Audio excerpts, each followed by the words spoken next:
እሺ በክርስቶስ ኢየሱስ የተወደዳችሁ የእግዚአብሔር ቤተሰቦች ሰላም ለእናንተ ይሁን። እኔ ፓስተር ዘማሪ በለጠ ይባላለሁ። እግዚአብሔር ቃል ጥቂት ደቂቃ ከኔ ጋር እንማራለን። እግዚአብሔር ቃል ዮሐንስ ወንጌል ምዕራፍ 9 ከቁጥር 1 ጀምሮ ያለውን አነባለሁ። ሲያልፍም ከመወለዱ ጀምሮ እውር የሆነውን ሰው አየ።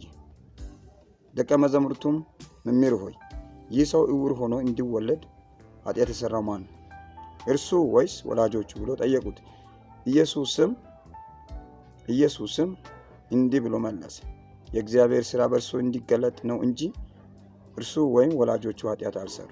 ቀን ሳለ የላከኝን ሥራ ላደርግ ይገባኛል። ማንም ሊሰራ የማይችልባት ሌሊት ትመጣለች። በዓለም ሳለው የዓለም ብርሃን ነኝ። ይህም ብሎ ወደ መሬት እንትፍ አለ። በምራቅም ጭቃ አድርጎ በጭቃው የዕውሩን ዓይኖቹን ቀባና ሂድ በሲሎም መጥመቂያ ታጠብ አለው። ትርጓሜው የተላከ ነው። ስለዚህ ሄዶ ታጠበ፣ እያየ መጣ። ጎረቤቶቹም ቀድሞም ሲለምን አይተውት የነበሩ ይህ ተቀምጦ ይለምን የነበረ አይደለምን አሉ። ሌሎች እርሱ ነው አሉ። ሌሎችም አይደለም እርሱ ይመስላል እንጂ አሉ። እሱ እኔ ነኝ አለ። ክብር ለእግዚአብሔር ይሁን። ኢየሱስ ሲያልፍም ከመወለዱ ጀምሮ እውር የሆነውን ሰው አየ። ኢየሱስ መጀመሪያ አየ ይህን ሰው።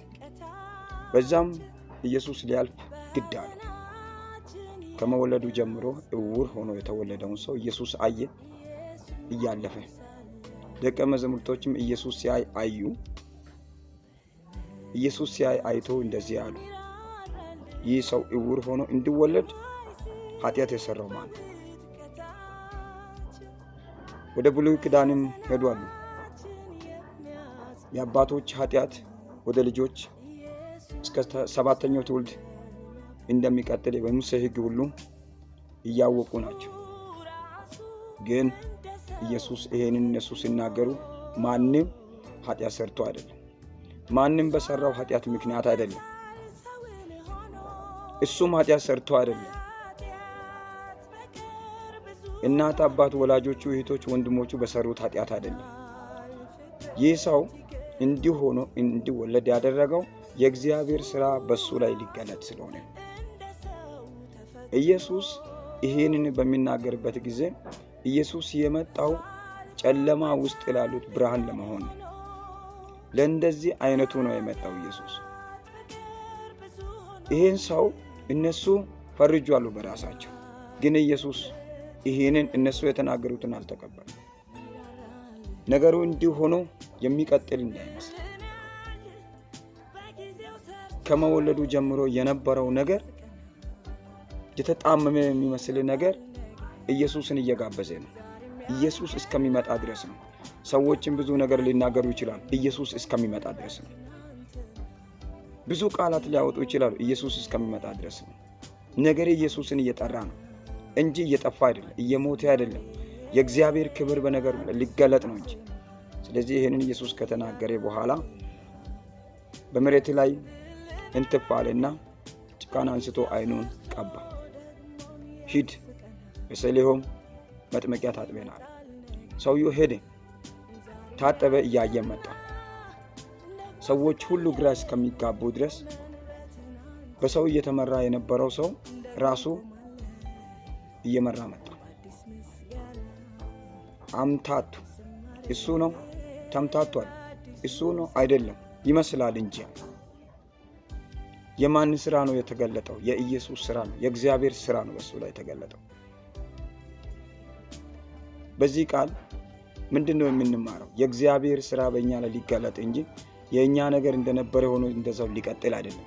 የእግዚአብሔር ሥራ በሕይወታችን ላይ ሊገለጥ ነው እንጂ የተበላሸ የሚመስል ነገር ኢየሱስን ይጠራል፣ ኢየሱስን ይጋብዛል።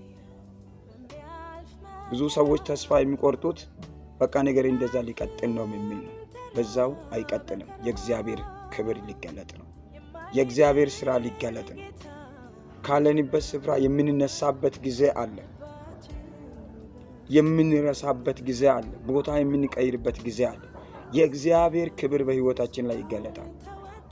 በዚህ ቃል መሰረት እግዚአብሔር ጊዜ አለው፣ ቀጥሯል። እግዚአብሔር በእግዚአብሔር ጊዜ እንነሳለን። በእግዚአብሔር ጊዜ እንለወጣለን። የእግዚአብሔር ጊዜ ያነሳል። የእግዚአብሔር ጊዜ ያከብራል። ብዙ ለማለት ጊዜ ያጥርብኛል።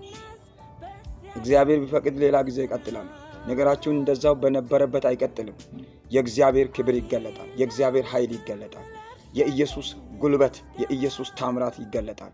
በዓይኖቻችን እናያለን። ብዙዎች ግራ እስከሚጋቡ ድረስ የእግዚአብሔር ታምራትና ድንቅ በሕይወታቸው ላይ ይሆናል። የእግዚአብሔር የቃሉ ጉልበት በሕይወታቸው ላይ ሥራ ይሠራል። በዚህ ቃል መሠረት ነገሮቻችሁ በኢየሱስ ስም ሥልጣን ይቀየራሉ። ቦታችሁ ይቀየራል። ስፍራችሁ ይቀየራል። የኔ ነው ያላችሁት ነገር ሁሉ በኢየሱስ ስም ሥልጣን ይቀየራል። አይቀየርም ሰዎች ያሉትም ነገር ሁሉ ይቀየራል። ኢየሱስ ከስፍራው አስነሳ። እግዚአብሔር ልጅ ኢየሱስ ክርስቶስ ብርሃን ሆኖ መጣ። ለሰውየው ብርሃንን አበራ። በሕይወታችሁ ላይ የእግዚአብሔር ብርሃን ይበራል። እግዚአብሔር በቃሉ ጉልበት ይጎበኛቸዋል። እግዚአብሔር አምላክ ዘመናችሁን ይባርክ። ሕይወታችሁ የተባረከ ይሁን። በእግዚአብሔር ቃል ተባረኩ። ሻሎም